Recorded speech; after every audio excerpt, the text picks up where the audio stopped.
Today I'll be rating Gradius Galaxies for the Game Boy Advance. Right now you see me playing this 2001 release via the GameCube's Game Boy Player device. But I spent most of my time playing it on the Game Boy Advance SP.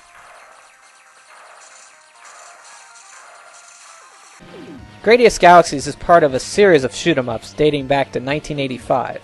This one was an exclusive released only on the Game Boy Advance, and as of right now, has never been re-released.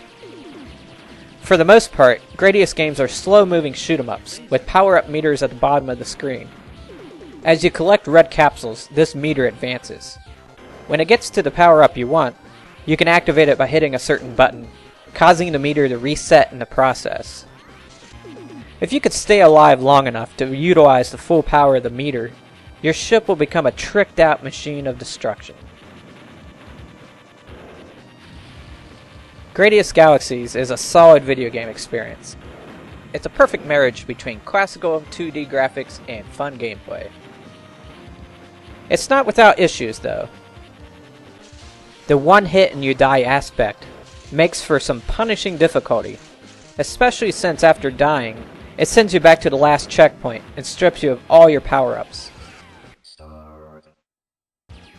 You'll quickly need to rebuild your firepower. This can be quite a challenge if you're far into the game where gathering capsules is more risky.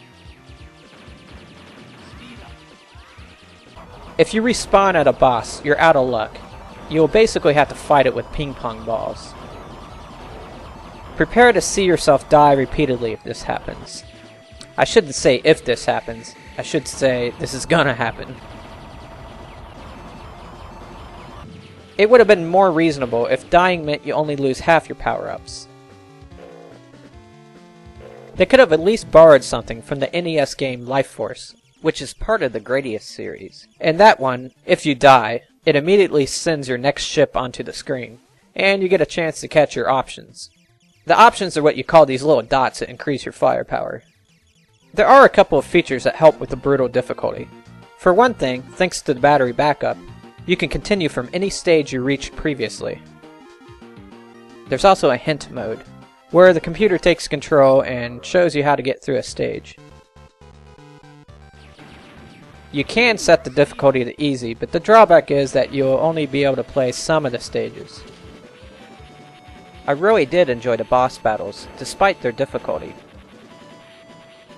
The most memorable boss is in the last stage, which is a gigantic wheel trying to crush you. One imprecise movement and you're dead. There's one more boss after that, but he just kind of sits there staring at you, waiting to be destroyed.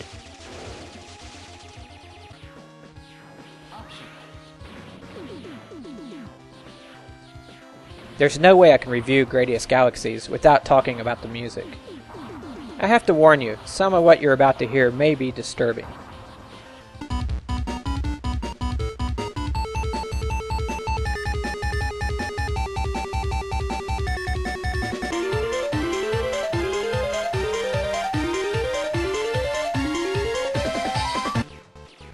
In all fairness, not every tune in the game is as bad as those.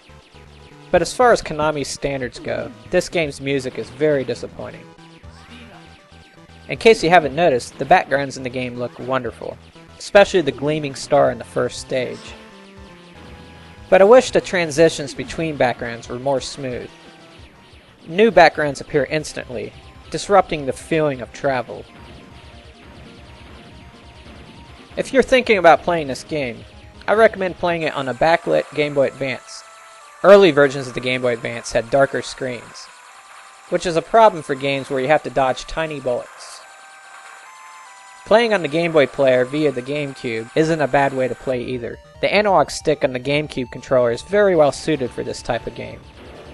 You will get a loss of visual clarity from the game being enlarged onto the TV screen. Some of the music is a little off too, but that's not going to matter for this game. So there you have it. There's a lot of things to complain about, but I can't deny that I felt compelled to keep playing it, and that's a good sign. If you have a Game Boy Advance, I recommend you add this game to your collection. Just be prepared for a difficult journey. The rating is coming up. Thank you for watching Gaming the Systems.